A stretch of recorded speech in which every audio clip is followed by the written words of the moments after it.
Finally, for chapter 9, let's talk a little bit about the winners and losers from uh, markets where we have firms with market power.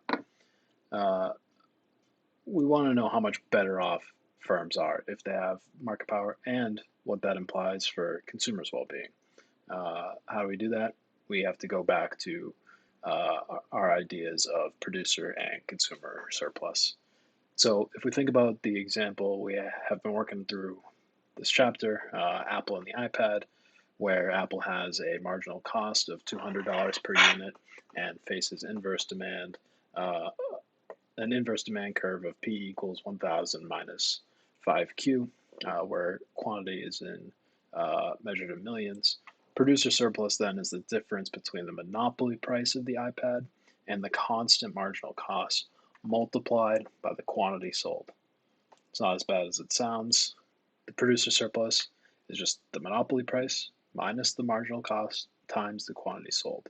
So we found in previous videos that the monopoly price was $600, the marginal cost is $200 given here, and the equilibrium monopoly quantity is 80 million. So the producer surplus ends up equaling 32 billion. What about the consumers? Consumer surplus is going to be 1/2 times this choke price. What's the choke price? The choke price is what happens when there's zero quantity demanded. Okay, so this choke price ends up equaling 1,000. So the consumer surplus is 1/2 times the choke price minus the monopoly price, which is 600, times the monopoly quantity, which is 80 million. So consumer surplus is 16 billion in this case. Obviously, we have a situation where the consumer surplus is half of the producer surplus. This shouldn't come as a big surprise. When a firm has market power, they have the ability to do markups. Because they have the ability to do markups, prices are higher, and so consumer surplus is going to be lower. Graphically, what does this look like?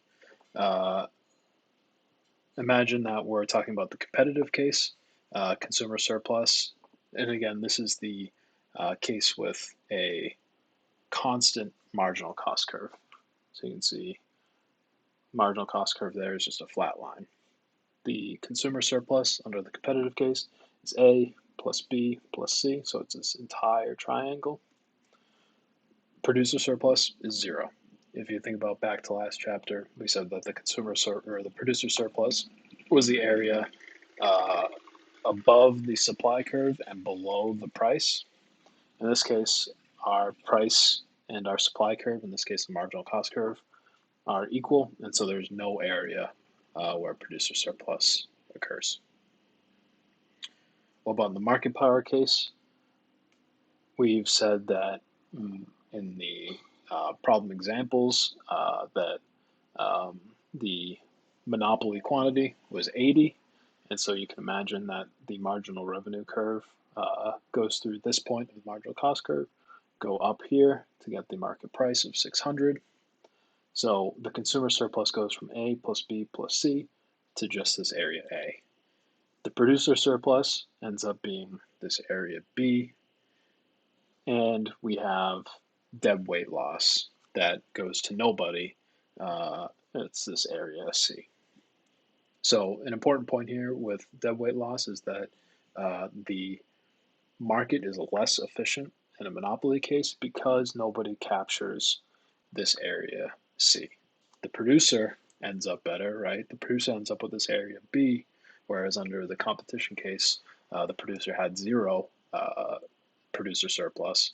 But now all this area C is lost, whereas in the competitive case, the consumers captured not only B, but also C. What about if we talk about different demand curves, if we change the elasticity of demand?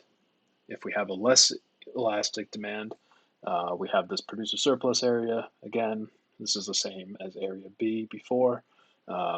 We have our quantity where marginal revenue equals marginal cost, go up to the demand curve to find the price. And so producer surplus is here, and consumer surplus is this area here. What happens if we flatten the demand curve, if demand becomes more elastic? Well, we still have the same QM, but we have a lower P2.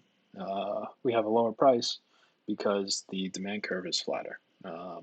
People are more willing to substitute across products, and so you end up with a lower price and a smaller area of producer surplus.